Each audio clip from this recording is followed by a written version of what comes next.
Financial decisions होते हैं, जिसमें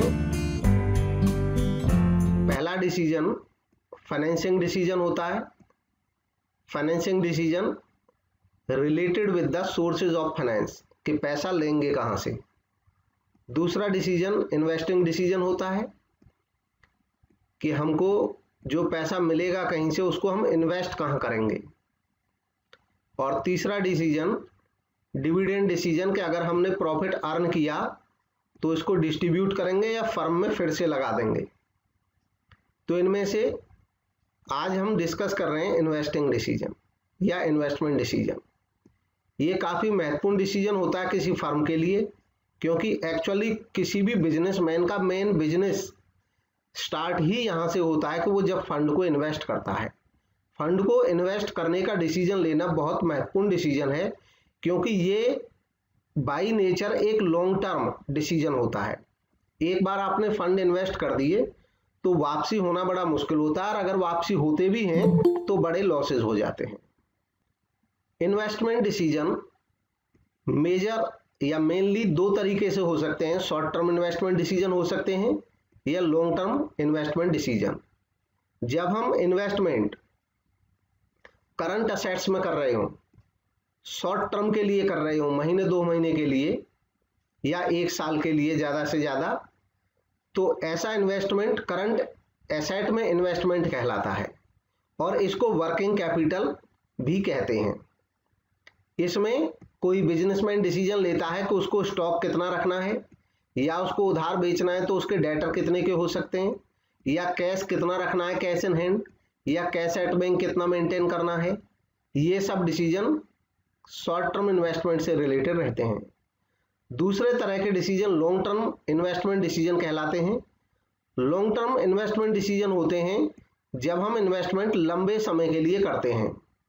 लंबे समय के लिए इन्वेस्टमेंट करते हैं तो वैसा इन्वेस्टमेंट हमारा फिक्स्ड एसेट में होता है, जैसे फर्नीचर में इन्वेस्ट करना, मशीनरी में इन्वेस्ट करना, प्लांट में इन्वेस्टमेंट करना, बिल्डिंग में इन्वेस्टमेंट करना, नई ब्रांच, नया प्रोजेक्ट, नया वेंचर स्टार्ट करना और उनमें इन्वेस्टमेंट करना, इवन रिसर्च एंड डेवलपमेंट में इन्वेस्टमेंट करना। फाइनेंसिंग में लॉन्ग टर्म इन्वेस्टमेंट डिसीजन वो हर एक डिसीजन होगा जिसमें हमारे फंड लंबे समय के लिए लग जाते हैं, और उससे रिटर्न जो आता है वो भी हमें काफी लंबी अवधि तक मिलता रहता है। इनको कैपिटल बजटिंग डिसीजन कहा जाता है। यानी कि कैपिटल बजटिंग डिसीजन का मतलब है long term investment decision. Capital budgeting जो वर्ड है इसको भी डिटेल में अभी पढ़ेंगे, और वर्किंग कैपिटल को भी। पहले देखते हैं वर्किंग कैपिटल होती क्या है। आम भाषा में वर्किंग कैपिटल का मतलब होता है कि जो कैपिटल हमें डे टू डे के ऑपरेशंस के लिए चाहिए होती है, यानी कि किसी व्यवसाय में दिन प्रतिदिन के कार्यों के लिए जिस अमाउंट की हमें रिक्वायरमेंट होती है उस अमाउंट को हम वर्किंग कैपिटल कहते हैं। जैसे मान लो मेरा कोई बिजनेस है और मुझे मजदूरों को मजदूरी देनी पड़ती है, रॉ मटेरियल खरीदना पड़ता है बार बार, या बाकी छोटे मोटे खर्चे करने पड़ते हैं, और मेरा एस्टिमेशन ये कहता है कि इन सब रोजमर्रा के खर्चों के लिए मुझे 10,000 रुपये मेंटेन करके रखने हैं, तो इसका मतलब 10,000 मेरी वर्किंग कैपिटल कहलाएगी, रिक्वायरमेंट कहलाएगी। इसके दो कॉन्सेप्ट हैं वर्किंग कैपिटल के, ग्रॉस वर्किंग कैपिटल और net working capital. Gross working capital जो कॉन्सेप्ट है ये एक क्वांटिटेटिव कॉन्सेप्ट है, यानी कि केवल यहाँ पे क्वांटिटी पे ध्यान दिया जाता है। ग्रॉस वर्किंग कैपिटल कॉन्सेप्ट में वर्किंग कैपिटल का मतलब उस अमाउंट से लिया जाता है जो अमाउंट किसी बिजनेस की टोटल करंट एसेट में इन्वेस्ट रहती है। टोटल करंट एसेट का मतलब हो गया जितनी भी बिजनेस की करंट एसेट है, चाहे वो कैश है, चाहे वो कैश एट बैंक है, चाहे वो स्टॉक है, चाहे वो डेटर्स हैं जिनको हमने उधार माल बेच दिया, वो भी एक तरह से हमारा शॉर्ट टर्म इन्वेस्टमेंट हो गया, उनसे पैसा आएगा जल्दी ही, चाहे हमारे बिल्स रिसीवेबल्स हैं, तो या इसके अलावा अन्य भी कोई इस नेचर का अमाउंट है जिससे हमारा कैश जल्दी ही वापस आ जाएगा 1 साल के अंदर अंदर, वो सारी एसेट हमारी करंट एसेट कहलाती हैं। और इनमें जो पैसा हमारा सब लगा हुआ है, चाहे वो कैश के रूप में है, चाहे वो बैंक में रखा हुआ है, चाहे वो स्टॉक के रूप में है, चाहे वो डेटर्स पे है, चाहे वो बीआरस पे है, इन सब के पास हमारा जो पैसा है वो हमारे लिए अवेलेबल जल्दी हो जाता है समय पे, और इस अवेलेबल पैसे को हम दिन रोज के खर्चों में यूज कर सकते हैं, पेमेंट में यूज कर सकते हैं। इसलिए इन सब में जितना पैसा हमारा इन्वेस्ट है उसको हम ग्रॉस वर्किंग कैपिटल बोल देते हैं। इस कॉन्सेप्ट को क्वांटिटेटिव इसलिए बोलते हैं क्योंकि हम इसमें केवल क्वांटिटी को देख लेते हैं कि कितना हमारा क्वांटिटी इन सब में लगा हुआ है। ग्रॉस वर्किंग कैपिटल कॉन्सेप्ट में वर्किंग कैपिटल का मतलब करंट एसेट से होता है। दूसरा कॉन्सेप्ट है net working capital concept. Net working capital concept जो है ये एक क्वालिटेटिव कॉन्सेप्ट है, यानी कि यहाँ पे क्वालिटी पे ध्यान देते हैं। क्वालिटी पे कैसे ध्यान देते हैं कि इसमें हम अभी जिसकी हम बात कर रहे थे कि हमारा करंट एसेट में मान लो इन सब में मिलाकर के हमारा 10 लाख इन्वेस्टेड है, तो कोई बिजनेसमैन बोल सकता है कि भाई मेरी जो करंट एसेट है वो 10 लाख की है, इसका मतलब 10 लाख मेरी वर्किंग कैपिटल है। लेकिन ये वास्तव में ये सही है नहीं, क्योंकि वर्किंग कैपिटल का मतलब होता है वो कैपिटल जो हम डे टू डे के यूज के लिए हमारे पास अवेलेबल रहती है। तो क्या ये सारी की सारी एसेट हमारे पास डे टू डे के यूज के लिए उपलब्ध हैं? क्या हमारे पास किसी दिन डिमांड आ जाती है 10 लाख की, तो क्या इस पूरे 10 लाख की हम पेमेंट कर सकते हैं? ऐसा बिल्कुल भी संभव नहीं है, क्योंकि स्टॉक, डेटर, बीआर, इनसे इमरजेंसी में आप कैश ले ही नहीं सकते हैं। और दूसरी बात, जो कैश और बैंक है, कोई भी बिजनेसमैन ऐसा नहीं करेगा कि उसके पास जितना भी कैश है और जितना भी कैश एट बैंक है वो सारे को पे कर दे और उसके बाद नील हो जाए। क्योंकि अगर इन सब की पेमेंट कर देगा तो उसके बाद उस बिजनेसमैन का स्टेटस क्या होगा कि उसकी करंट एसेट जीरो हो जाएंगी, मतलब उसकी वर्किंग कैपिटल जीरो हो जाएगी। वर्किंग कैपिटल जीरो हो जाएगी तो वो वर्क कैसे करेगा आगे? तो इसलिए ये जो कॉन्सेप्ट है ये साइंटिफिक नहीं माना जाता है। साइंटिफिक कॉन्सेप्ट माना जाता है नेट वर्किंग कैपिटल कॉन्सेप्ट, क्योंकि ये क्वालिटेटिव कॉन्सेप्ट है। ये कहता है कि ये तो पॉसिबिलिटी नहीं है कि आप सारी एसेट को वर्किंग कैपिटल मान लें।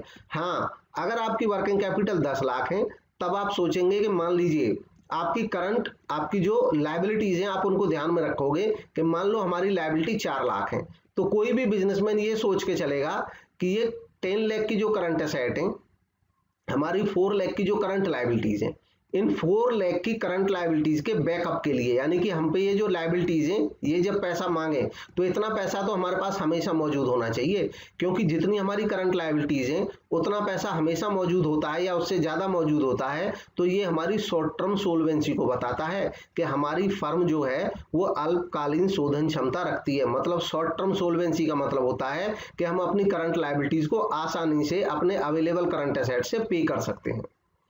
तो इसको मेंटेन करते हुए, लिक्विडिटी को मेंटेन करते हुए जब हम कंसीडर करते हैं वर्किंग कैपिटल, तो हम ये मानते हैं कि इस 10 लाख में से 4 लाख तो हमको इसलिए मेंटेन करके रखना है करंट लायबिलिटीज के लिए।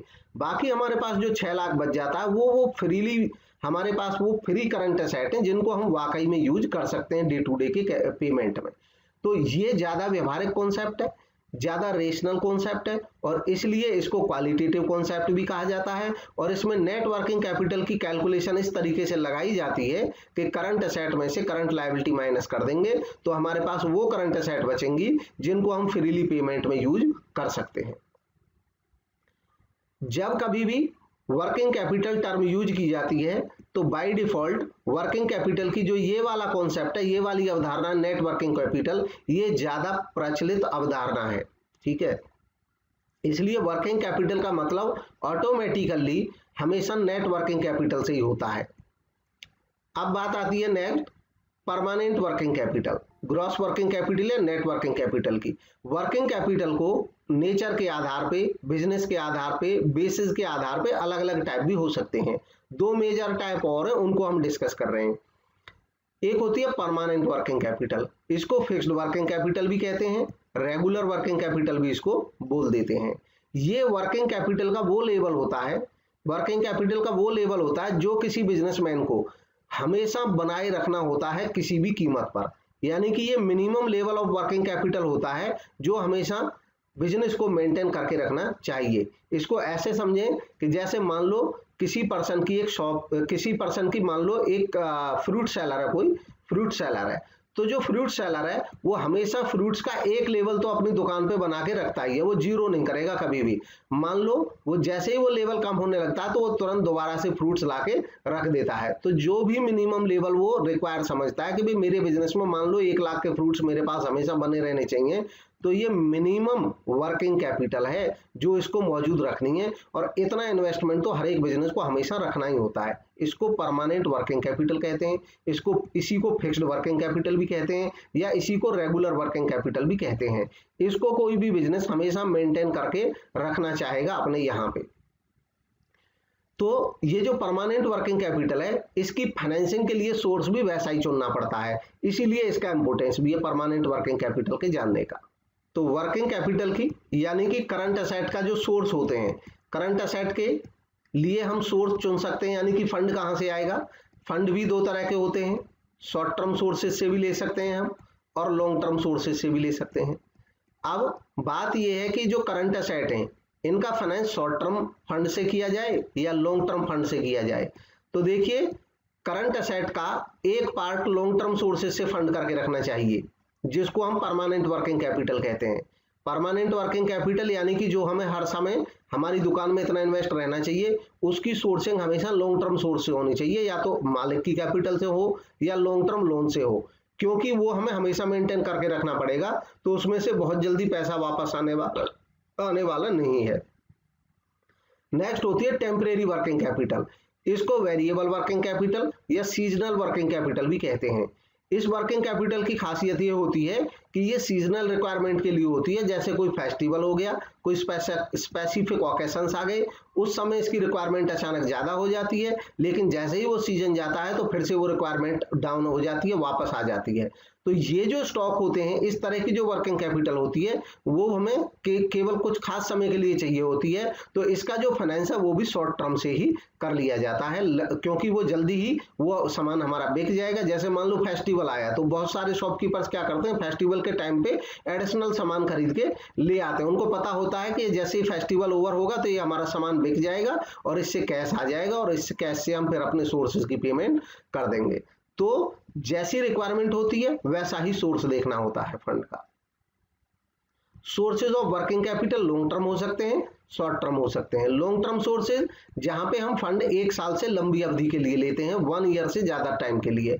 शॉर्ट टर्म सोर्सेज होते हैं जहां पे हम फंड 1 ईयर से कम पीरियड के लिए लेते हैं। लॉन्ग टर्म सोर्सेज के मेजर आइटम है, मेजर पार्ट है इक्विटी, यानी कि इक्विटी में equity share, preference share, reserve सब आ जाता है। डेट में डिवेंचर, बैंक लोन, बॉन्ड सब आ जाता है। रिटेन्ड अर्निंग का मतलब होता है कि संस्था के जो प्रॉफिट्स हैं, उन प्रॉफिट्स को संस्था ने डिविडेंड के तौर पे ना बांट करके संस्था ने इन प्रॉफिट्स को बिजनेस में ही फिर से री इन्वेस्ट कर दिया, तो इसको रिटेन्ड अर्निंग कहते हैं। तो इस तरीके से लॉन्ग टर्म सोर्स मिल जाता है। अब शॉर्ट टर्म सोर्सेज कौन से होते हैं, वर्किंग कैपिटल के शॉर्ट टर्म सोर्सेज होते हैं, यानी कि ये जो कैपिटल होती है उसके शॉर्ट टर्म सोर्सेज होते हैं depreciation fund, outstanding dues, provision for tax, trade credit, advance from customer. Depreciation fund मैंने यहाँ सबसे पहले रखा है शॉर्ट टर्म सोर्सेज में। डेप्रिसिएशन फंड के ऊपर प्रीवियस एग्जाम्स में कई दफा क्वेश्चन आ चुका है कि क्या जो डेप्रिसिएशन फंड है वो सोर्स होता है कैपिटल का या फंड्स का। तो बिल्कुल ये फंड का सोर्स होता है, ये सोर्स ऑफ फंड होता है, सोर्स ऑफ वर्किंग कैपिटल होता है डेप्रिसिएशन फंड। कैसे होता है कि जब आप डेप्रिसिएशन फंड बनाते हो तो इसका मतलब ये है कि आप प्रॉफिट में से कुछ पैसा रोक के रख लेते हो बिजनेस में से, प्रॉफिट में से, क्योंकि डेप्रिसिएशन कहां से घटता है, प्रॉफिट में से घटता है। प्रॉफिट कहां से होता है, सेल से होता है, सेल से कैश आता है आपके पास, तो प्रॉफिट कैश होना चाहिए, लेकिन हम क्या करते हैं, प्रॉफिट में से डेप्रिसिएशन घटा देते हैं। डेप्रिसिएशन जब लगता है तो कोई कैश कम नहीं होता है कहीं से भी, हमारी जो एसेट है वो हमारे पास अभी भी बनी हुई है, उनकी कीमत में जो कमी आई उसको हमने डेप्रिसिएशन कह करके डेप्रिसिएशन फंड बना लिया। डेप्रिसिएशन फंड बनने का रिजल्ट ये होता है कि धीरे धीरे हमारे प्रॉफिट्स में से कुछ पैसा इकट्ठा होता रहता है। अगर हम डेप्रिसिएशन नहीं बनाते तो वो प्रॉफिट डिविडेंड के तौर पे बढ़ सकता था, शेयर होल्डर्स के हाथों में चला जाता, या अन्य किसी प्रोविजन में चला जाता, या मान लो टैक्स के रूप में सरकार के ही पास चला जाता। हम डेप्रिसिएशन नहीं लगाते तो ज्यादा प्रॉफिट पे टैक्स लगता, ज्यादा टैक्स लगता, सरकार के पास चला जाता। हमने डेप्रिसिएशन लगा लिया, हमने टैक्स भी बचा लिया, हमने डिविडेंड भी कम बांट लिए। इस तरीके से हमारे पास कैश इकट्ठे हो जाते हैं डेप्रिसिएशन फंड के नाम पे। जो कैश इकट्ठा हो जाता है अल्टीमेटली वो संस्था के काम आता है और वही हमको सोर्स प्रोवाइड कराता है। अब है आउटस्टैंडिंग ड्यूज। आउटस्टैंडिंग ड्यूज यानी कि हमने सैलरी देनी थी, वेजेस देने थे, लेकिन अभी दिए नहीं, 1 महीने के रोक लिए, तो 1 महीने के लिए उसने हमको सोर्स प्रोवाइड करा दिया। ऐसे ही प्रोविजन फॉर टैक्स, हमने टैक्स के लिए प्रोविजन किया तो जब तक टैक्स की पेमेंट नहीं होगी तब तक वो हमको फंड प्रोवाइड करा देगा। ट्रेड क्रेडिट का मतलब होता है उधार खरीदना। हम किसी बिजनेसमैन से दूसरे बिजनेसमैन से उधार खरीद के ले आते हैं 2 महीने 4 महीने की, तो 2-4 महीने का हमने कैश बचा लिया अपना, वो भी हमारी मदद करेगा। एडवांस फ्रॉम कस्टमर, जो कस्टमर वेल्दी होते हैं वो हमारे पास ऑर्डर देने आते हैं, हमने कहा कि भैया एडवांस दे दो तो आपका सामान जल्दी बन जाएगा, तो वो जो एडवांस दे जाते हैं वो भी हमारी फाइनेंसिंग ही करता है, तो वो भी सोर्स ऑफ फाइनेंस होता है। नेक्स्ट आ जाते हैं कैपिटल बजटिंग पे। कैपिटल बजटिंग 2 शब्दों से मिलकर बना है, कैपिटल और बजटिंग। कैपिटल जो वर्ड होता है इसका मतलब हमेशा, एक तो कैपिटल हम बोलते हैं कि भी amount invested bye owner, simply accounting में बोलते हैं, अकाउंटिंग में। फाइनेंस में जब बात करते हैं तो कैपिटल का मतलब होता है कि जो फंड संस्था को मिलते हैं संस्था को चलते रहने के लिए, और जब कैपिटल वर्ड अकेला होता है, इसके साथ दूसरा कुछ नहीं लगा हो, तो कैपिटल का मतलब हमेशा लॉन्ग टर्म सेंस में होता है, लंबी अवधि के लिए। तो लंबी अवधि के लिए कैपिटल। और बजटिंग का मतलब होता है कि जब हम फ्यूचर के बारे में, फ्यूचर रिसीप्ट्स के बारे में और फ्यूचर पेमेंट्स के बारे में अनुमान लगाते हैं, आइडिया लगाते हैं, यानी कि estimation of future receipts and future payments is called budgeting, यही बजट कहलाता है।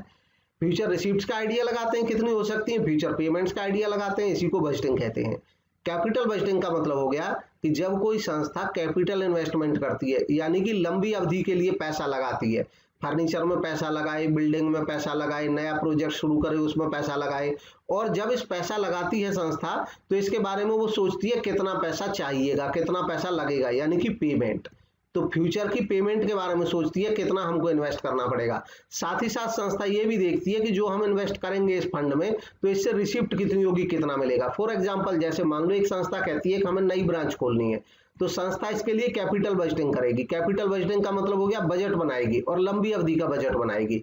बजट में क्या बनाएगी कि ये जो ब्रांच खोल रहे हैं इसका एक्सपेक्टेड यानी कि एस्टिमेटेड, इसका एस्टिमेटेड पेमेंट कितना होगा, कितना पैसा हमको इसमें लगाना पड़ेगा। दूसरी बात, इसके एस्टिमेटेड रिसीप्ट्स कितने होंगे, कितना इससे आएगा, क्योंकि कोई भी संस्था, कोई भी बिजनेस जब पैसा इन्वेस्ट करता है तो वो हमेशा ये देखता है कि अगर फायदा होगा तो इन्वेस्ट करेंगे, नहीं होगा तो नहीं करेंगे। फायदा कैसे पता चलेगा हमको, फायदा तब पता चलेगा जब हम उसकी रिसीप्ट्स का भी एस्टिमेट लगाएंगे और पेमेंट का भी एस्टिमेट लगाएंगे। रिसीप्ट का एस्टिमेट लगा के अगर हमें पता चल रहा है कि इस पूरे ब्रांच में या पूरे प्रोजेक्ट में हम जितना पेमेंट करेंगे आज से लेकर के और जब तक ये प्रोजेक्ट चलेगा तब तक, यानी कि ऑल फ्यूचर पेमेंट, और फिर हम आइडिया लगाएंगे कि जो हम ब्रांच आज खोल रहे हैं इससे आज से लेकर और जब तक ये ब्रांच हमारी चलेगी तब तक कितना हमको रिसीप्ट मिलेगा, यानी कि ऑल फ्यूचर कैश रिसीप्ट। हम सबका आइडिया लगाते हैं, फिर देखेंगे कि टोटल रिसीप्ट जो मिलेंगी वो ज्यादा है तो इसका मतलब फायदे का सौदा है, इन्वेस्ट कर सकते हैं। अगर टोटल पेमेंट ज्यादा है, रिसीप्ट कम है, तो इसका मतलब घाटे का सौदा है और ये प्रोजेक्ट हम स्टार्ट करने से ही पहले बंद कर देंगे। यही कैपिटल बजटिंग का मूल भी है। कैपिटल बजटिंग बिजनेस में इसीलिए की जाती है कि हम ये जान जाएं कि किसी पर्टिकुलर प्रोजेक्ट में पैसा लगाएं भी या नहीं लगाएं, किसी एक फिक्स्ड एसेट में पैसा लगाएं या नहीं लगाएं, नई मशीन लें या नहीं लें, नया प्लांट लें या नहीं लें, नई टेक्निक खरीदें या नहीं खरीदें, रिसर्च एंड डेवलपमेंट में पैसा लगाएं या ना लगाएं। कैपिटल बजटिंग में हम पूरा ये देख लेते हैं किसमें कितना इसमें आने वाले समय में हमें पे करना होगा, टोटल आउटफ्लोज कितने होंगे और टोटल इनफ्लोज कितने होंगे। Capital budgeting is related to long term investment, हमेशा लंबी अवधि के इन्वेस्टमेंट से ये संबंधित होता है। मेन ऑब्जेक्टिव होता है कैपिटल बजटिंग का maximise the profitability of the organisation. Organisation की जो प्रॉफिटेबिलिटी है उसको मैक्सिमाइज करना, उसका अधिकतमीकरण करना। अब मैक्सिमाइज कैसे होगा, मैक्सिमाइज तब होगा कि बिजनेसमैन, जैसे आम आदमी अपना डिसीजन लेता है तो वो इतना नहीं सोचता है हर सामान खरीदने से पहले, लेकिन एक बिजनेसमैन हर एक एसेट में तभी पैसा लगाता है जब वो ये देखता है कि उसके बिजनेस के लिए ये फायदे का रहेगा। कुछ इन्वेस्टमेंट डायरेक्ट फायदे के रहते हैं और कुछ इनडायरेक्ट फायदे के रहते हैं। जैसे मान लो हमको कभी लगता है कि बिजनेसमैन ने अपने ऑफिस में बहुत अच्छी डेकोरेशन की हुई है, एसी लगाया हुआ है, बहुत महंगा फर्नीचर लगाया हुआ है, तो उसका मतलब ये नहीं है, ये तो हमें पता है कि ये सब डायरेक्ट प्रोडक्शन में मदद नहीं करेगा। डायरेक्ट प्रोडक्शन में तो मशीन मदद करेगी, जो प्लांट्स हैं हमारे वो मदद करेंगे, जो नई टेक्निक है वो मदद करेगी, एम्प्लॉइज जो हमारे काम करेंगे वो मदद करेंगे, तो इन पे तो हम इन्वेस्ट करते ही करते हैं। लेकिन अगर कोई बिजनेसमैन अपने हेड ऑफिस में उस ऑफिस का डेकोरेशन भी बढ़िया कर रहा है, तो वो डायरेक्ट नहीं तो वो इनडायरेक्ट मदद करता है, क्योंकि जितना अच्छा हमारा सेटअप होगा, और वो भी नेचर पे डिपेंड करता है, बिजनेस की नेचर पे। मान लो हमारे कस्टमर इस तरीके के आते हैं कि हमारे जब ऑफिस में वो विजिट करते हैं और हमारा ऑफिस उनको बहुत अच्छा लगेगा, उनको लगेगा कि कोई बड़ी संस्था है, तो इससे हमारी संस्था की इमेज और गुडविल बढ़ती है। गुडविल बढ़ती है तो हमारी ट्रांजेक्शन बढ़ती है, हमारे पास सौदे बड़े बड़े आते हैं, डील्स बड़ी कर सकते हैं हम। तो ये सब इनके पीछे पर्पज होता है। नेक्स्ट है कैपिटल राशनिंग। कैपिटल राशनिंग एक जो टर्म है वो क्या कहती है? कैपिटल राशनिंग ये कहती है, हम सभी जानते हैं कि किसी संस्था के पास जो फंड्स रहते हैं स्केर्स रहते हैं, यानी कि दुर्लभ रहते हैं। मतलब एक लिमिट होती है हर एक संस्था के पास फंड्स की, चाहे वो कितनी भी बड़ी संस्था क्यों ना हो, उसके पास फंड्स की हमेशा लिमिट रहती है, यानी कि अनलिमिटेड फंड किसी के पास नहीं रहते हैं। अब फंड तो लिमिटेड रहते हैं हमारे पास, लेकिन जो प्रोजेक्ट हैं वो तो हम बहुत सारे सोच सकते हैं। अब क्या हम सारे प्रोजेक्ट में पैसा लगा देंगे? नहीं, हम कुछ प्रोजेक्ट में पैसा लगाएंगे, और जिन कुछ प्रोजेक्ट में पैसा लगाएंगे तो उनमें भी कितना कितना पैसा लगाएंगे, यह सोचना और यह तय करना, यह कहलाता है कैपिटल राशनिंग। यानी कि हम अपनी कैपिटल की राशनिंग करते हैं, कुछ प्रोजेक्ट्स में लगाते हैं, कुछ में नहीं लगाते हैं, और जिनमें लगाते हैं उनमें भी ये तय करते हैं कि उनमें कितना कितना फंड हमें इन्वेस्ट करना है। ये सब हम कब कर पाते हैं? जब हम कैपिटल बजटिंग करते हैं। कैपिटल बजटिंग में हम क्या करते हैं? हम प्रोजेक्ट का इवैल्यूएशन करते हैं। हर प्रोजेक्ट का इवैल्यूएशन करके हम ये जान पाते हैं कि ये प्रोजेक्ट हमारे लिए कितना फायदा दे सकता है। अब जब हम ये हर एक प्रोजेक्ट को ये जांचने की कोशिश करते हैं कि हमारे लिए कितना फायदा दे सकता है, तो इसके लिए जो मेथड अपनाए जाते हैं उनको कहते हैं methods of capital budgeting evaluation या प्रोजेक्ट इवैल्यूएशन। कैपिटल बजटिंग के मेथड, तो इनमें दो तरीके के मेथड हैं कुल मिलाकर के। एक है नॉन डिस्काउंटिंग या ट्रेडिशनल मेथड कहते हैं इनको, दूसरे होते हैं डिस्काउंट मेथड्स या इनको मॉडर्न मेथड कहते हैं। जो नॉन डिस्काउंटिंग मेथड हैं ये बाय नेचर सिंपल होते हैं। इनमें मुख्य हैं urgency method, payback period method, post payback method, accounting rate of return method. Discounting methods में है net present value method, profitability index method, internal rate of return method. अब ये ध्यान रखें कि इनसे ज्यादा भी मेथड हो सकते हैं, मेथड इन पे कोई फिक्स काउंटिंग नहीं है, लेकिन जो मेजर मेथड है हम उनका डिस्कशन कर रहे हैं जिनको ज्यादातर यूज किया जाता है। अब है इनमें सबसे पहला अर्जेंसी मेथड। जैसा कि नाम से ही पता चल रहा है कि ये अर्जेंसी में काम आता है ये मेथड। केवल अर्जेंसी होती क्या है? देखिए दो वर्ड होते हैं, एक होता है इंपोर्टेंट और दूसरा होता है अर्जेंट। कई दफे इनको एक जैसा सेंस इनसे आता है, लेकिन ये दोनों अलग अलग हैं। इंपोर्टेंट वो चीज होती है जिसका करना जरूरी है, लेकिन उसको बाद में भी कर सकते हैं। उसको करना जरूरी है लेकिन बाद में भी कर सकते हैं। अर्जेंट वो होता है जिसको तुरंत करना है, इमीडिएट करना है। अगर इमीडिएट नहीं करेंगे तो हमारे हाथ से कोई मौका छूट जाएगा या हमारा लॉस हो सकता है। अर्जेंट डिसीजन हमेशा जल्दी लेना पड़ता है हमें। तो अर्जेंट मेथड इसी बात को कहता है। ये मेथड वो है जब हमारे सामने ये सिचुएशन होती है, हम और कोई चीज तो सोच ही नहीं पाते कि उसको रिटर्न कितना मिलेगा, उसमें फायदा है कि नहीं है। हम ये देखते हैं अर्जेंसी तब काम आती है कि जैसे मान लो हमने कहीं पे कोई कॉन्ट्रैक्ट लिया हुआ है फ्लाईओवर बनाने का या कोई भी ऐसी चीज बनाने का जो बहुत ही स्ट्रेटेजिक नेचर की होती है। हमारा काम चल रहा है और अचानक हमारी कोई मशीन ब्रेक हो गई, टूट गई, और वो मशीन टूटने से हमारा पूरा काम रुक गया। और उस मशीन को अगर हमें अब बहुत जल्दी चाहिए वो मशीन, तो बहुत जल्दी चाहिए के लिए हमें नजदीक से सौदा करना पड़ सकता है। वो हो सकता है हमें महंगी पड़ जाए, हो सकता है उससे अच्छी टेक्निक की मशीन हम मंगा सकते हो लेकिन उसमें समय लगे। तो अर्जेंसी मेथड पे हमें अब वही मशीन लेनी पड़ेगी, चाहे वो महंगी भी पड़ रही है, चाहे वो फायदेमंद भी नहीं है, क्योंकि अगर हम उसको नहीं लेंगे तो हमारा प्रोजेक्ट पूरा का पूरा डिले हो जाएगा, वो बड़ा नुकसान कर सकता है हमारे लिए।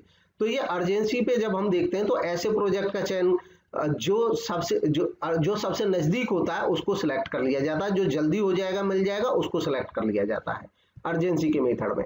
ये मेथड सिंपल होता है, क्विक डिसीजन हो जाता है, क्योंकि बहुत ज्यादा इसमें सोचना नहीं होता। ये देखते हैं अर्जेंट नीड क्या है हमारी और उसके हिसाब से वो अर्जेंट नीड किस चीज से पूरी हो सकती है उसको पूरा कर लिया जाता है, वहां पे इन्वेस्ट कर दिया जाता है। दूसरा, इसमें डिसीजन क्विक हो जाता है, लेकिन इसका डीमेरिट है ये अनसाइंटिफिक मेथड है, इसमें हम साइंटिफिकली सोचने का हमारे पास समय ही नहीं रहता है। नेक्स्ट मेथड है पे बैक मेथड, इसको पे आउट मेथड या पे ऑफ पीरियड मेथड भी कहते हैं। ये मेथड हमें ये बताता है पे बैक का मतलब पैसे की वापसी।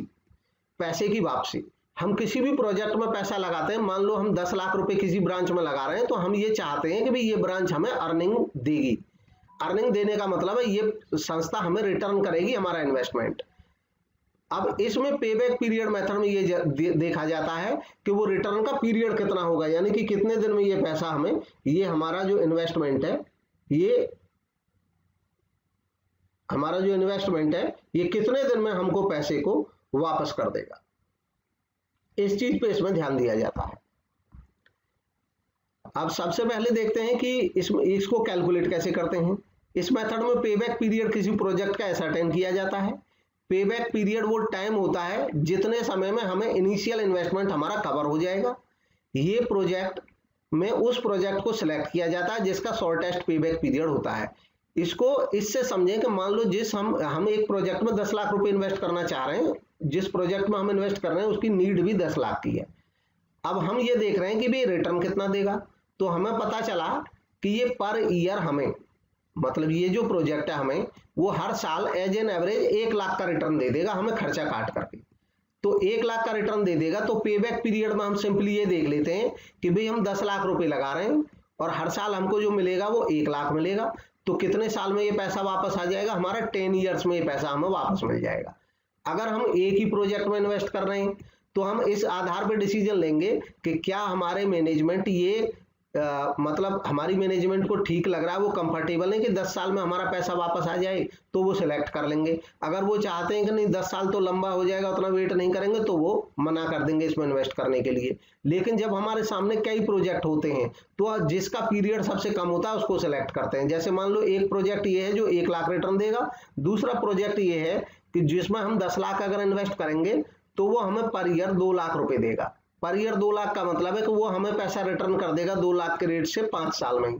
तो इसमें जब हम केवल इस मेथड पे डिसीजन लेंगे पे बैक पे, यानी कि जब हम केवल ये जानना चाह रहे हैं कि जल्दी पैसा किस में आ रहा है, तो ये पहला वाला प्रोजेक्ट, जो दूसरे वाला जो 5 लाख जो 5 साल में हमारा पैसा रिटर्न कर दे रहा है वो अच्छा है हमारे लिए, यानी कि जो कम पीरियड में पैसा वापस कर रहा है वो ज्यादा अच्छा माना जाएगा।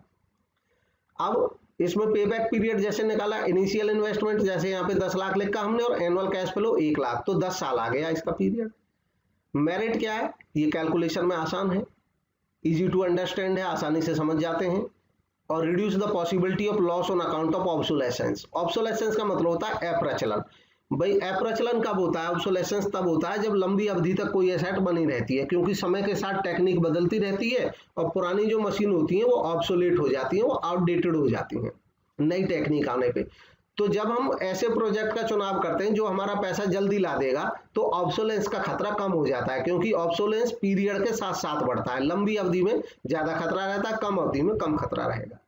अब इसकी कुछ डिमेरिट भी है, इसका कुछ लिमिटेशन भी है। इस मेथड की लिमिटेशन है, ये इग्नोर करता है टाइम वैल्यू ऑफ मनी, ये मनी की टाइम वैल्यू को इग्नोर कर देता है। मतलब ये इस चीज पे ध्यान नहीं देता है। हमने ये तो देखा कि भाई 1 लाख रुपया हर साल देगा, लेकिन जो पहले साल 1 लाख मिलेगा और जो 10वें साल 1 लाख मिलेगा, क्या इनकी कीमत एक है? इस साल का 1 लाख और 10 साल बाद का 1 लाख, क्या ये समान हो सकते हैं? समय बदल जाएगा, मनी का जो परचेज, जो मनी की जो वैल्यू होती है वो गिरती जाती है, समय के साथ साथ सामान की कीमतें बढ़ती हैं और मनी की कीमत गिरती है। तो 10 साल का बाद जो 1 लाख रुपये वो इस साल के 1 लाख के बराबर नहीं हो सकता है, जबकि ये जो मेथड है ये उसको इग्नोर कर देता है। इस कॉन्सेप्ट को तो इसने ध्यान रखा ही नहीं कहीं, ये इग्नोर करता है cash flows after the pay back period. दूसरी बात, इसमें हमने ये देख लिया जल्दी पैसा कौन सा प्रोजेक्ट दे रहा है, लेकिन हमने बाद का पीरियड नहीं देखा।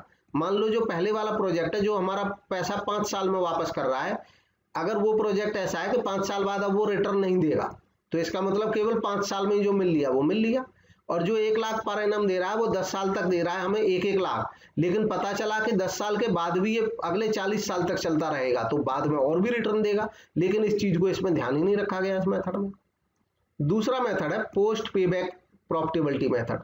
ये पोस्ट पे बैक प्रॉफिटेबिलिटी मेथड जो है ये इस पहले मेथड पे एक सुधार है, यानी कि ये पोस्ट पे बैक का मतलब हो गया बाद वाला जो पेमेंट आता है ये उसको भी ध्यान में रखता है। ये मेथड पहले वाले मेथड की कमी को दूर करता है। इसमें cash flow after the payback period जो होते हैं उनको भी कंसीडर किया जाता है। रियल प्रॉफिटेबिलिटी प्रोजेक्ट की इसमें असेस कर सकते हैं, क्योंकि पिछले मेथड में हमने केवल ये देखा कि हमारा पैसा वापस कब तक आ रहा है, हमने ये ध्यान ही नहीं दिया प्रॉफिट इसमें होगा कि नहीं होगा। लेकिन इस मेथड में प्रॉफिट पे भी ध्यान दिया जाता है। आफ्टर पेबैक पीरियड रिटर्न जो होते हैं वही प्रॉफिट होते हैं कि भी पेबैक पीरियड में तो हमको पैसा मिल गया, जैसे 5 साल में रिटर्न हो गया हमारे प्रोजेक्ट का सारा पैसा, अब 5 साल के बाद जितने भी दिन ये चलेगा वो हमारा प्रॉफिट होगा।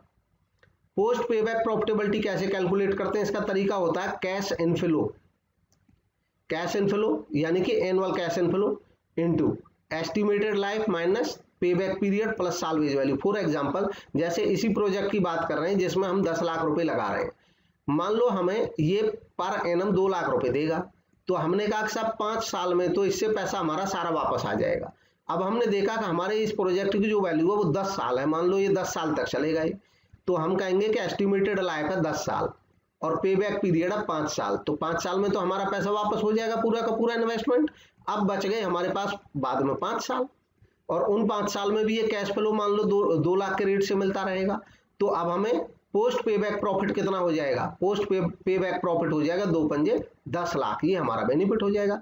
प्लस इसमें भी मान लो कोई साल्वेज वैल्यू भी बचेगी 10 साल बाद। साल्वेज वैल्यू का मतलब होता है कि 10 साल बाद जब ये प्रोजेक्ट खत्म हो जाएगा तो मान लो 4 लाख का ये बिक भी जाएगा, तो हम कहेंगे कि भी 4 लाख का बिक जाएगा तो और 4 लाख बढ़ गए, यानी कि 14 लाख आ जाएगा हमारे पास, तो ये प्रॉफिट हो गया। ये पोस्ट पेबैक प्रॉफिटेबिलिटी में बाद के जो इनकम है इनफ्लो है उसको प्रॉफिट माना जाता है और उसको भी कंसीडर किया जाता है। आसान है कैलकुलेट करना, समझना भी आसान है। ये कैश फ्लो को उस कैश फ्लो को भी कंसीडर करता है जो पूरे लाइफ टाइम में आएगा प्रोजेक्ट का। इस आधार पे जिस प्रोजेक्ट में प्रॉफिटेबिलिटी ज्यादा होती है उसको सिलेक्ट किया जाता है बहुत सारे प्रोजेक्ट में से। अब इसमें भी कुछ डीमेरिटेंस मेथड में भी कि ये भी टाइम वैल्यू को ये भी इग्नोर करता है। हमने अभी देखा टाइम वैल्यू इसने भी नहीं समझी, इसने भी उतना रुपया जितना था उतना ही लगाया बात तक का। ये एवेल्युएट करता है केवल कैश बेसिस को, मतलब केवल कैश बेसिस को ध्यान में रखा है इसने कि कैश रिटर्न कितना आ रहा है, बाकी चीजों पे ध्यान ये नहीं देता है। नेक्स्ट मेथड है accounting rate of return, ARR कहते हैं इसको, इसी को एवरेज रेट ऑफ रिटर्न भी कहते हैं, इसी को return on investment ROI method भी कहते हैं, और इसको unadjusted return on investment method भी कहते हैं। ये जो मेथड है ये भी ट्रेडिशनल मेथड ही है। इसका तरीका क्या है कि एवरेज रेट ऑफ रिटर्न लिया जाता है किसी भी प्रोजेक्ट का जिसको हम एवेल्युएट कर रहे हैं, उसका एवरेज रेट ऑफ रिटर्न देखते हैं, यानी कि वो औसतन कितना रिटर्न दे देता पर एनम।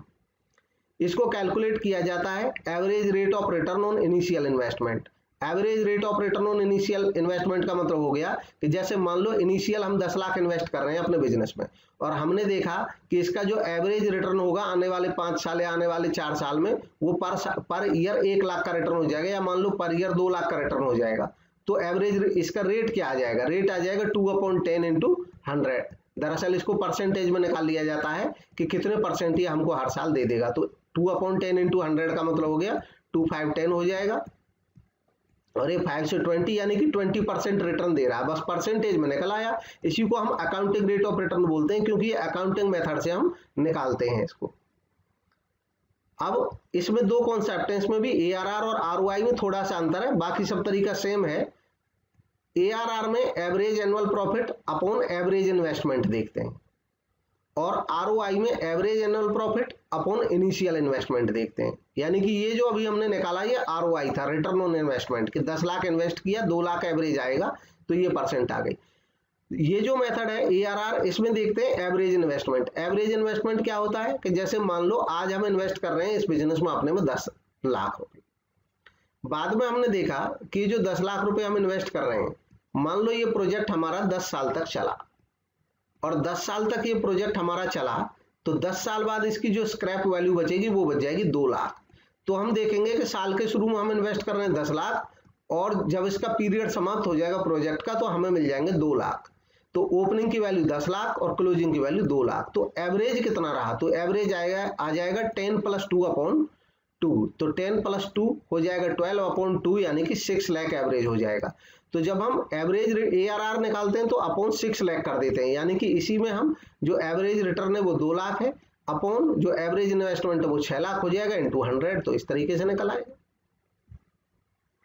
इस मेथड में भी इस मेथड में क्या करेंगे, जिसका रिटर्न ज्यादा होगा, हाई होगा, उसको अच्छा माना जाएगा, यानी कि जिसकी परसेंटेज अच्छी आएगी, जो हमको 20% देगा। अगर मान लो एक प्रोजेक्ट हमें 10% दे रहा है, दूसरा 20% दे रहा है, तो जो 20% दे रहा है वो ज्यादा दे रहा है, वो उसको अच्छा मान लिया जाएगा। इसकी भी मेरिट क्या है, ये भी कैलकुलेट करने में आसान ही है, समझने में भी आसान है। ये बेस्ड है अकाउंटिंग इंफॉर्मेशन पे, तो हमें इंफॉर्मेशन भी आसानी से मिल जाती है। ये कंसीडर करता है टोटल बेनिफिट्स, ये किसी प्रोजेक्ट के टोटल बेनिफिट को कंसीडर करता है, क्योंकि हम पर एनम इसका परसेंटेज देखते हैं सीधा, तो जितना भी लंबा पीरियड होगा उन सबके लिए वो अवेलेबल हो गया। लेकिन इसमें भी कुछ डिमेरिट है, ये भी टाइम वैल्यू को इग्नोर ये भी करता है, इसमें भी टाइम वैल्यू को ध्यान में नहीं रखा हमने। इग्नोर करता है री investment potential of the project, यानी कि इसमें हम केवल ये तो देखते रहे कि रिटर्न पहले साल आएगा, दूसरे साल आएगा, तीसरे साल आएगा, लेकिन जो रिटर्न आता है वो संस्था में फिर से रह जाता है, लग जाता है, इन्वेस्ट री इन्वेस्ट हो जाता है, तो वो भी तो संस्था की वैल्यू को आगे बढ़ाता है, वो भी तो अर्निंग को बढ़ाता है, लेकिन इस चीज को इसमें ध्यान नहीं रखा जाता है। Next profit is a weak concept. अगली बात, ये जो मेथड है इसमें हम प्रॉफिट देख रहे हैं, हम एवरेज जो इनकम देख रहे हैं, रिटर्न देख रहे हैं, वो इनकम देख रहे हैं इसमें, ना कि कैश। तो इसमें जो प्रॉफिट हम देख रहे हैं, प्रॉफिट अपने आप में एक वेग कॉन्सेप्ट है। वेग कॉन्सेप्ट क्यों है, क्योंकि प्रॉफिट कोई ग्रॉस प्रॉफिट को प्रॉफिट कहता है, कोई नेट प्रॉफिट को प्रॉफिट कहता है, कोई ऑपरेटिंग प्रॉफिट को कहता है, इसमें भी कोई profit before tax, profit after tax, तो कौन से वाले प्रॉफिट की बात हो रही है, इसलिए ये कॉन्सेप्ट अपने आप में क्लियर कट नहीं रहता है प्रॉफिट का कॉन्सेप्ट ही, तो इसके बेस पे जो कैलकुलेशन है वो भी स्पष्ट नहीं रहेगी। नेक्स्ट मेथड है net present value method.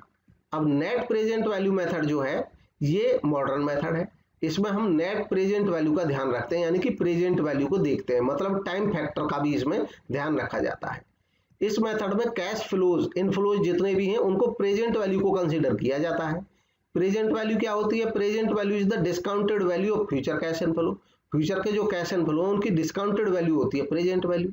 Net present value क्या होता है, ये वो डिफरेंस है जो total present value of future cash inflow और total present value of all cash outflow, यानी कि जितने भी हमारे कैश आउटफ्लो होंगे उनकी टोटल वैल्यू प्रेजेंट वैल्यू, और जितने भी कैश इनफ्लो होंगे उनकी टोटल प्रेजेंट वैल्यू का जो डिफरेंस है वो नेट प्रेजेंट वैल्यू कहलाता है। Project having positive NPV is considered beneficial, जिस प्रोजेक्ट का एनपीवी पॉजिटिव होगा वो उसको लाभदायक माना जाएगा और सिलेक्ट किया जाएगा। इसको ऐसे समझे, में एक एग्जांपल दे रहा हूं यहाँ पे फिर से, कि जैसे मान लो हम 10 लाख रुपए इन्वेस्ट कर रहे हैं, आज हम 10 लाख इन्वेस्ट कर रहे हैं और हम कह रहे हैं कि आने वाले 10 साल में हमें हर साल 1 लाख रुपए मिलता रहेगा। तो आने वाले 10 साल में हमको हर साल 1 लाख रुपए जो मिलेगा ये तो फ्यूचर में मिलेगा, पहले साल, दूसरे साल, तीसरे साल, चौथे साल। तो प्रेजेंट वैल्यू में हम देख रहे हैं आउटफ्लो हमारा कितना हुआ, 10 लाख हमारा आउटफ्लो हुआ। अब मान लो आने वाले 10 साल में 1-1 लाख करके हमारे पास 10 साल में भी कितना आया, 10 लाख आया। तो हमने मान लिया कि 10 लाख हम इन्वेस्ट कर रहे हैं, 10 लाख हमारा वापस आ जाएगा, तो इस प्रोजेक्ट में हमारा लाभ हानि बराबर हो गया।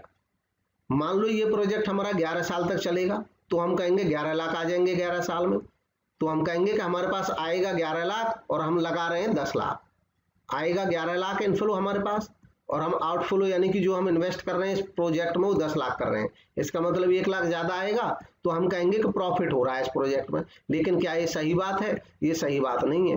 पुराने मेथड से आ जाता है लेकिन ये सही कैलकुलेशन नहीं है। क्यों, क्योंकि हम ये देख रहे हैं कि आज हम जो लगा रहे हैं 10 लाख वो तो हम आज लगा रहे हैं पैसा, तो ये तो पैसे की आज की वैल्यू है जो हम आज इन्वेस्ट कर रहे हैं। लेकिन जो 11 लाख आएंगे ये तो 1 से लेकर 11वें साल तक हमारे पास आएगा, यानी कि इसमें वो अमाउंट भी शामिल है जो 1 लाख 11वें साल आएगा, आफ्टर 11 ईयर आएगा। तो क्या 11 साल बाद जो 1 लाख आएगा उसकी प्रेजेंट वैल्यू 1 लाख है, उसकी प्रेजेंट वैल्यू 1 लाख नहीं है, क्योंकि वो 11 साल बाद आएगा, तो आज 1 लाख की जो कीमत है वो नहीं रहेगी उसकी कीमत, यानी कि उसकी कीमत कुछ कम होगी। तो एक्चुअल में हम अगर ये जानना चाहते हैं कि प्रोजेक्ट फायदेमंद है या नहीं है, तो हमको नेट प्रेजेंट वैल्यू को ध्यान में रखना होता है। अब नेट प्रेजेंट वैल्यू को मैं एक थोड़ा और आसान करके एक अलग से एग्जांपल लेता हूं और उसके थ्रू बताता हूं। जैसे मान लो मेरे पास 100 रुपए हैं, 100 रुपए आज की बात मैं कर रहा हूं, तो आज इसकी प्रेजेंट वैल्यू क्या है, 100 रुपए है। अब मैं कहता हूं कि 100 रुपए को मैं बैंक में जमा कर रहा हूं और बैंक वाले कह रहे हैं कि वो 10% पर एनम से ब्याज दे देंगे मुझे, 10% पर एनम से। तो मैं ये रेट ऑफ इंटरेस्ट जो है ये इसको बोलेंगे रेट ऑफ इंटरेस्ट।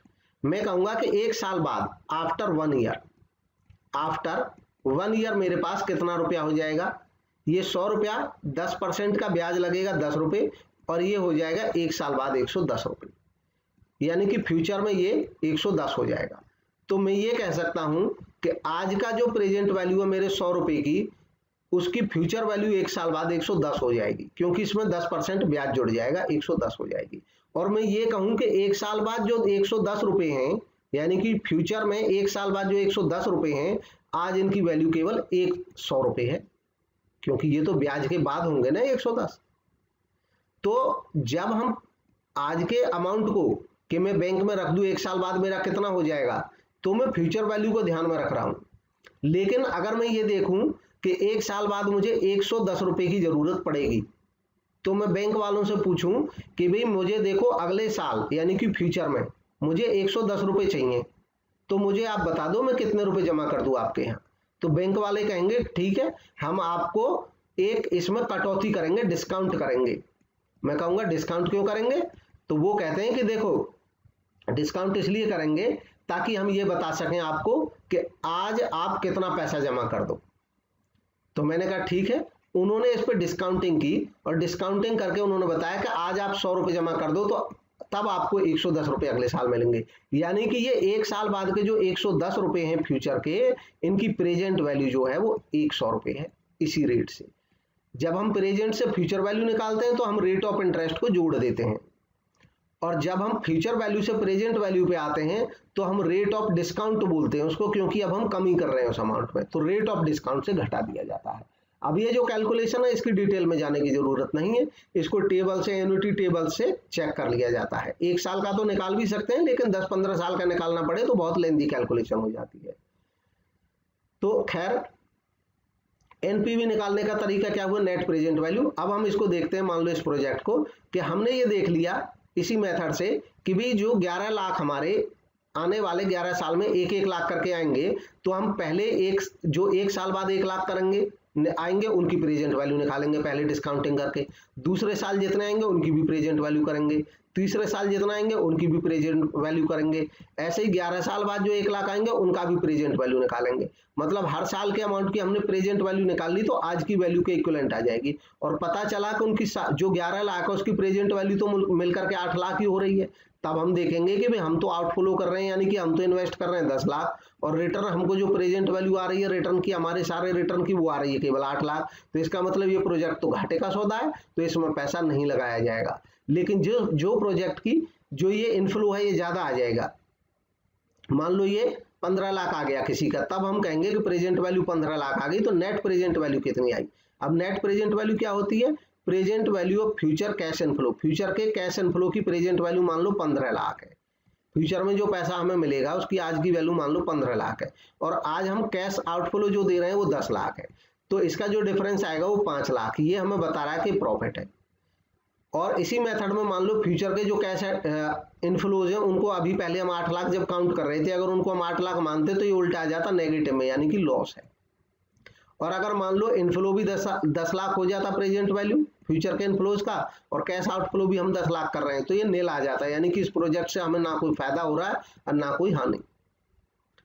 तो अब ये मेथड क्या करता है, ये रिकॉग्नाइज करता है टाइम वैल्यू ऑफ मनी को। हमने देखा कि टाइम वैल्यू को ध्यान में रख रहा है, ये जो फ्यूचर के रुपए हैं उनको पूरे रुपए नहीं मान रहा, उनमें डिस्काउंट करके तब अपनी प्रेजेंट वैल्यू लगा रहा है।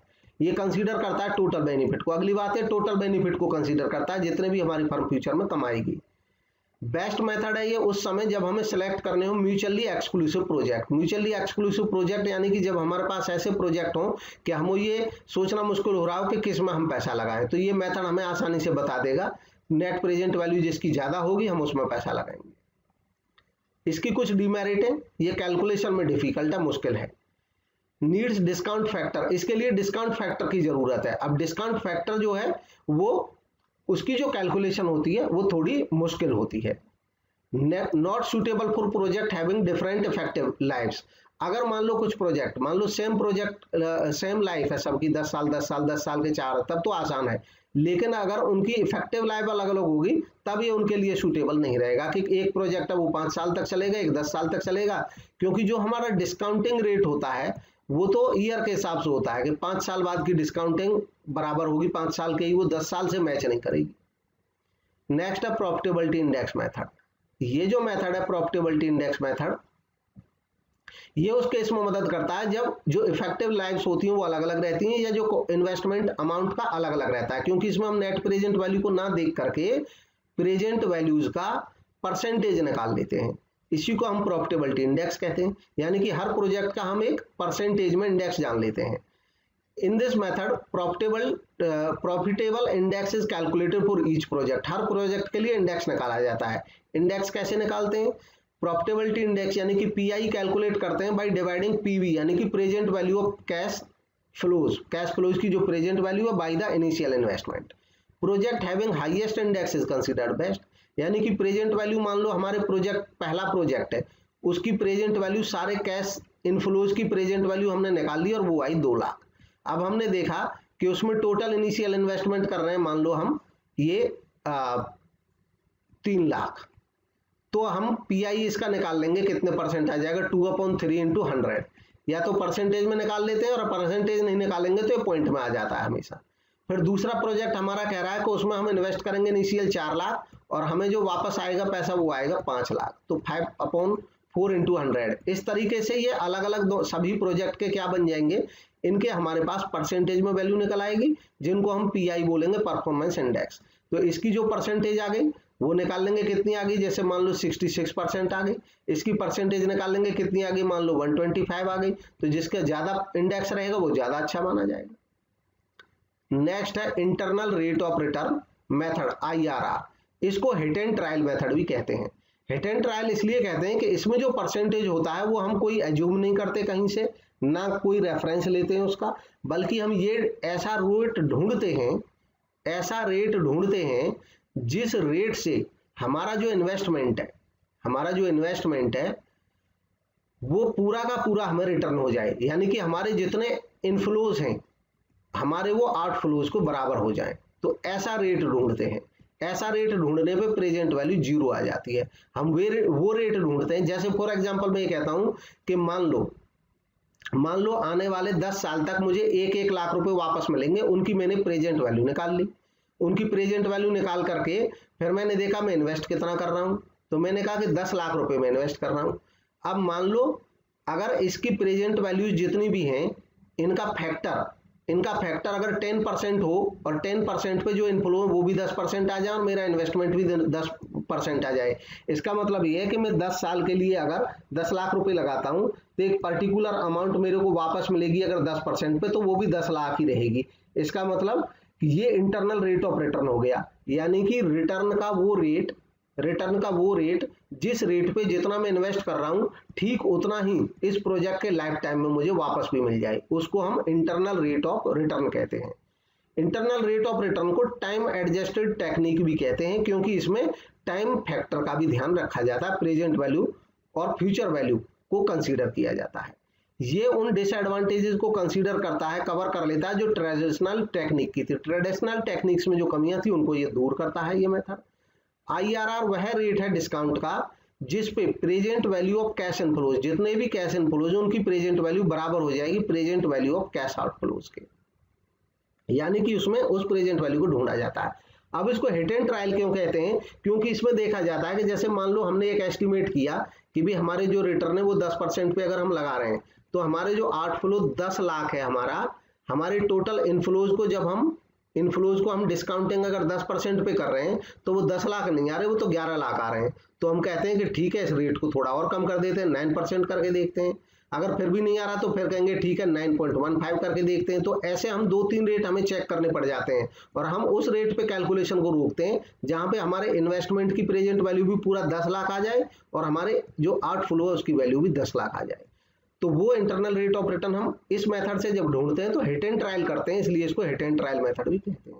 अब इसका एक जो तरीका होता है वो होता है एवरेज एनुअल कैश फ्लो। जानते हैं सबसे पहले तो कि एवरेज एनुअल कैश फ्लो कितना आएगा, उसको निकालते हैं टोटल कैश इनफ्लो जितने आएंगे अपॉन नंबर ऑफ ईयर। जैसे मान लो टोटल कैश इनफ्लो कभी कम कभी ज्यादा, इसमें कम ज्यादा भी कंसीडर हो जाता है। जैसे मान लो पहले साल 10 लाख आएंगे, फिर हमने देखा नेक्स्ट ईयर 12 लाख आएंगे, फिर हमने देखा नेक्स्ट ईयर फिर 11 लाख आएंगे, फिर हमने 4th ईयर में देखा तब 13 लाख आएंगे। तो हमें ऐसे कितने भी ईयर्स हों इन सब का कर लेते हैं पहले टोटल करके हमें पता चल जाता है टोटल कैश इनफ्लो कितने हैं। फिर देखते हैं नंबर ऑफ ईयर, मान लो टोटल आ गए हमारे 50 लाख। अब देखा हमने नंबर ऑफ ईयर कितने हैं, तो पता चला कि जो नंबर ऑफ ईयर है हमारे वो 4 हैं। तो 4 से इसको 50 लाख को कर देंगे डिवाइड, और ये कितना आ जाएगा, ये आ जाएगा मान लो 12.5 लाख। तो अब हम कहेंगे कि जो एवरेज एनुअल कैश फ्लो वो हमारा 12.5 लाख है, ये हमने एवरेज निकाल लिया।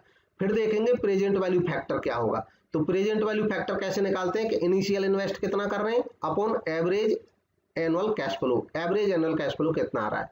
मान लो इनिशियल इन्वेस्टमेंट जो हमारा हो रहा है वो 125 लाख हो रहा है, तो हम कहेंगे 125 लाख अपॉन 12.5 लाख। 12.5 लाख हमने किया तो ये आ जाएगा 10 टाइम्स, यानी कि 10 टाइम हमारा आ गया पीवी फैक्टर। अब पीवी फैक्टर आ गया 10 टाइम्स। तो अब हम देखेंगे कि rate is found with this factor. ये जो फैक्टर है इसका रेट देखेंगे कि भी मान लो हमारे पास एवरेज रिटर्न 12 लाख आता रहे, तो 125 लाख करने के लिए 125 लाख करने के लिए 10 साल में हमें कितने परसेंट रेट मानना होगा। तो वो परसेंट जो रेट देखेंगे वो हम एन्युटी टेबल से चेक कर लेते हैं, एन्युटी टेबल से वो रेट हमें मिल जाता है और वही रेट इसमें IRR मान लिया जाता है। अब इसके मेरिट क्या हैं, इसके मेरिट हैं कि ये कंसीडर करता है, टाइम वैल्यू को कंसीडर करता है। दूसरा फायदा है कि ये कैश इनफ्लो और आउटफ्लो दोनों को ध्यान में लाता है। तीसरा है कि ये नियरेस्ट रेट ऑफ रिटर्न दे देता है, यानी कि हमें ये वो नजदीकी रेट दे देता है जिसपे हमारा आउटफ्लो और इनफ्लो बराबर हो जाएंगे। अब कोई संस्था ये देख लेती है कि मान लो संस्था का जो रिटर्न है, कमाई की दर मान लो ज्यादा है, तो उसके लिए प्रोजेक्ट फायदेमंद हो सकता है। अब है डीमेरिट, इसके कुछ डीमेरिट है। इसकी जो कैलकुलेशन है वो काफी कॉम्प्लिकेटेड है। गिव्स मल्टीपल रेट, अच्छा ये मल्टीपल रेट दे देता है कि भी आप जैसे आपने देखा हिट एंड ट्रायल, तो 2-3 रेट चेक करके देखते हैं जिससे कंफ्यूजन हो जाता है डिसीजन लेना हमारे लिए। इसके अलावा इसमें एज्यूम किया जाता है कि all intermediate cash flows are reinvested. इस मेथड में हम ये मान के चलते हैं कि जितने भी कैश फ्लो हमारे पास आएंगे उनको हम फिर से री इन्वेस्ट कर देते हैं संस्था में, इसीलिए इसको IRR मेथड करते हैं, इंटरनल रेट, क्योंकि जो पैसा इनकम का आता रहता है वो फिर से री इन्वेस्ट हो जाता है, फिर से री इन्वेस्ट हो जाता है। ये रियल व्यवहारिक नहीं है, यानी कि जरूरी नहीं है कोई संस्था सारे जो प्रॉफिट्स हैं उनको वो रिटेन रख ले, संस्था में रिटेन करके रख ले और कोई डिविडेंड ना बांटे, तो ये व्यवहारिक नहीं है, ये भी इसका एक दोष है।